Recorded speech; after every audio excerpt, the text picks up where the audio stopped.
Frustrate na si Kyle Kuzma kakabuhat sa Washington Wizards na patanggal na lang ng headband. Anyari kay Jordan Poole, kada game mas lalo atang lumalala yung shooting. Pinagtatrash talk naman ng New York Knicks dito ang home team ng Washington Wizards. Laban na dito sa in-season tournament, Washington Wizards kontra dito sa New York Knicks. Delikadong Wizards ngayon dito sa Group B ng East dahil kung matatalo man sila ngayon ay maaari na silang malaglag dito sa knockout round. Wala pa rin panalo ngayon ang New York Knicks pero dito sa regular season ay magandang standing nito na merong 6-5 win-loss record.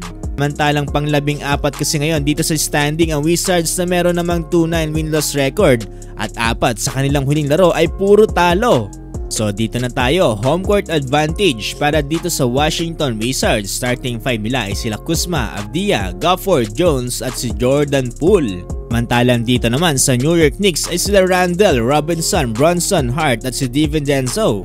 Well, opening quarter maganda kagad ang pambungad dito ng NYK mula sa slam dunk ni Robinson at 3-pointer dito ni Julius Randle. Maaga ring sumusubok dito sa outside shooting si Jordan Poole pero hindi nga yan pumapasok. Abot sa 16-4 ang score mula sa 3 beses sa pagpapakawala ng 3 dito nila Bronson at DiVincenzo. Di gaano naramdaman si Kyle Kuzma dito sa first quarter, kumanalang siya ng 5 points dito samantalang 0 out of 3 from the field dito sa JP at meron pa siya ditong turnover. Tapos ang first quarter 35-25 lamang na ng 10 dito ang New York Knicks. Pagpasok ng second quarter mainit pa rin dito ang Knicks mula dito sa 3-foot dunk ni Isaiah at bank shot dito ni Josh Hart sa ilalim. Bayan pa yan dito ng 4 points mula naman kay Evan Fournier at 8-foot floater dito mula naman kay Quickley. Hirap na hirap ang Washington Wizards, under 8-minute mark na nang muli silang naramdaman dito mula sa 3 dito ni Avdija at jumper dito ni Gallinari. Init pa rin dito si Donte DiVincenzo, back-to-back 3 dahilan para iangat niya sa 60-39 under 4-minute mark. Pero buti nilang nasagot yan dito nila Avdija at Jones dito mula sa Washington Wizards. Dito sa second quarter kumana ng 7 points si Kyle Kuzma samantalang 0 points pa rin dito si Jordan Poole.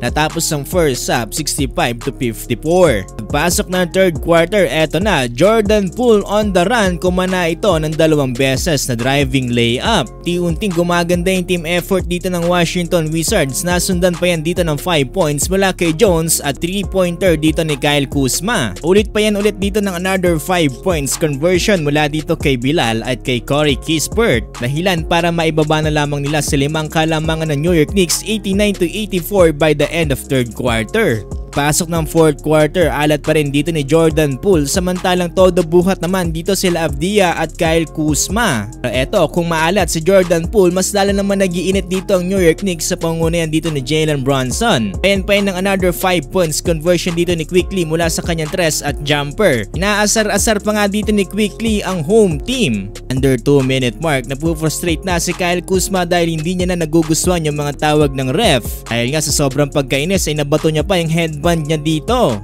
Pagod si Kuzma kakabuhat sa Washington Wizards. Natapos ng laban, panalo pa rin ng New York Knicks sa score ng 120-99.